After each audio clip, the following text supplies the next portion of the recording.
Pyro Musical 2025. Yes, sir. Earlier schedule, same ticket price.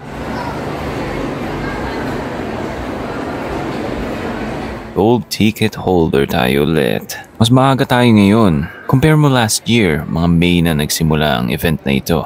This year, February nila sinimulan. At ngayon ang unang araw ng event na ito. Kakatapos lang din ng Valentine's Day. Kaya maraming couples ang nandirito ngayon. Kaya nagulat akong daming tao. What the? Same entrance pa rin.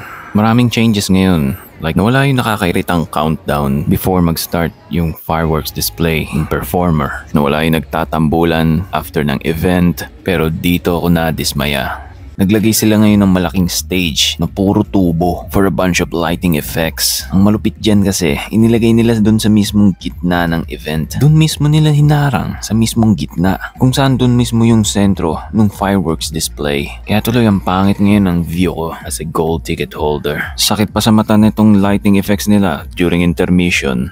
Pusang lala.